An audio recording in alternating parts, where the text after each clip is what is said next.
မျိုးသမီးများအဖွဲ့ချုပ်မြန်မာနိုင်ငံ WLB က2025ခုနှစ်အတွင်းမြန်မာနိုင်ငံမှာလိင်နဲ့ဂျန်ဒါအခြေပြုအကြမ်းဖက်ခံခဲ့ရတဲ့အမှုပေါင်း209မှုဖြစ်ပွားခဲ့တယ်လို့ဖေဖော်ဝါရီလ1ရက်နေ့က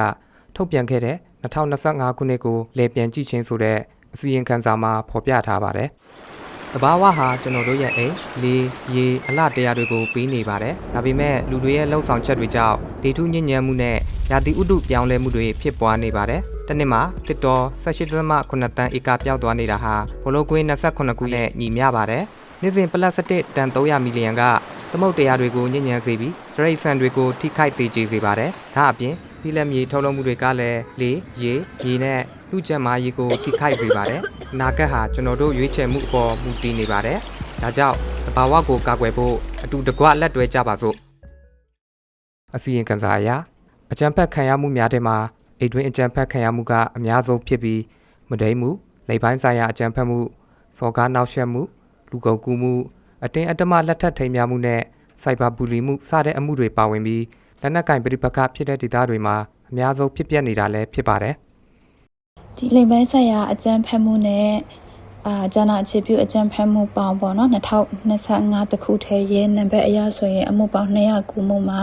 အဓိကအဖြစ်များတဲ့နေရာတွေကကြတော့တိုင်းဒေသကြီးဒေသတွေမှာဆိုလို့ရှိရင်ပဲခူးစကိုင်းတနင်္သာရီတိုင်းဒေသတွေပါပြီးတော့မှပြည်နယ်မှာဆိုလို့ရှိရင်လည်းဒါချင်းတို့ကချင်ကရင်ပင်ဂရင်းနီမွန်ရှမ်းပြည်နယ်ပဲပေါ့နော်ဒီဒေသတွေမှာအဖြစ်များဆုံးဖြစ်တယ်အထူးသဖြင့်ကကြတော့အခုလက်ရှိဒီ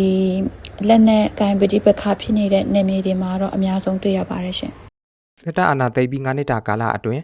ပဋိပက္ခဖြစ်ပွားတဲ့ဒေသတွေမှာအာဏာသိမ်းစစ်အုပ်စုကစစ်ရှောင်နေရသူတွေကိုပြစ်မှတ်ထားတိုက်ခိုက်လာနေတာကြောင့်တစ်နေ့ထက်တစ်နေ့စစ်ရှောင်တွေများပြားလာနေသလိုအမျိုးသမီးတွေရဲ့ဘဝလုံခြုံရေးနဲ့လိပ်ပိုင်းဆိုင်ရာအကြမ်းဖက်ခံရမှုတွေလည်းများပြားလာနေပါတယ်ဒီ9နှစ်တာကာလအတွင်းမှာပေါ့နော်ကရင်ဒေသအပါအဝင်တခြားတိုင်းဒေသနယ်မြေတွေရောပြည်စကိုင်းလိုဒေသတွေမှာအထူးသဖြင့်ဒီလက်နက်ကင်ပဋိပက္ခပြင်းထန်တဲ့နေရာဒေသတွေမှာအကြမ်းဖက်စစ်အုပ်စုကနေပြီးတော့မှဒီလေရင်ပုံကျဲတဲ့ကိစ္စတွေအရက်သားပြည်သူတွေကိုပြစ်မှတ်ထားပြီးတော့မှစနစ်တကျကိုရွှေချက်ရှိနဲ့ကိုဥတီပြစ်မှတ်ထားတိုက်ခိုက်နေတဲ့ကိစ္စတွေကဒီစစ်ဆောင်တွေကိုပို့ပြီးတော့များလာစေရတဲ့အဓိကအကြောင်းရင်းထက်မှာပါတယ်ပေါ့နော်ဒီအကြမ်းဖက်စစ်အုပ်စုကို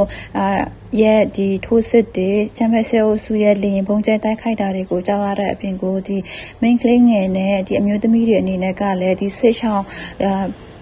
တွာလာနေတဲ့ကာလမှာလည်းပဲလိမ်မိုင်းဆိုင်ရာကြမ်းဖက်မှုတွေကိုအချိန်မရွေးခံနေရတဲ့အနေအထားတွေလည်းရှိရပေါ့နော်ဒါအပြင်နိုင်ငံတကာအကူအညီဖျက်တောက်ခံရတာတွေကြောင့်စစ်ရှောင်းအမျိုးသမီးနဲ့ကလေးငယ်တွေအပြင်တက်ကြီးရွယ်ဦးတွေအတွက်ကူညီကယ်ဆယ်ရေးလုပ်ငန်းဆောင်ရွက်ရမှာအကန့်အသတ်တွေရှိလာနေတယ်လို့လည်း WLB ကပြောဆိုထားပါတယ်။ဒါကြောင့်နိုင်ငံတကာအတိုင်းအဝိုင်းတွေအနေနဲ့အကြမ်းဖက်မှုပေါင်းစုံကျူးလွန်နေတဲ့စစ်အုပ်စုရဲ့အတုအယောင်ရွေးကောက်ပွဲလုပ်ငန်းစဉ်ကိုညှင်းပယ်ဖို့နိုင်ငံတကာတရားမျှတမှုဖော်ဆောင်ရေးကနေတဆင့်တာဝန်ခံမှုကိုဖော်ဆောင်ဖို့လက်နက်ရောင်းချပေးမှုတွေကိုရပ်တန့်ဖို့နဲ့အမျိုးသမီးလူ့အခွင့်အရေးကာကွယ်စောင့်ရှောက်သူတွေကိုအကာအကွယ်ပေးဖို့အမျိုးသမီးတွေနဲ့ကလေးငယ်တွေအပေါ်အကြမ်းဖက်မှုတွေအတွက်ပြည်ထန်ကင်းလုံးခွင့်အစိုးသက်ရေးတို့ကိုလှုံ့ဆော်ပေးဖို့ WLB ကတောင်းဆိုလိုက်ပါတယ်။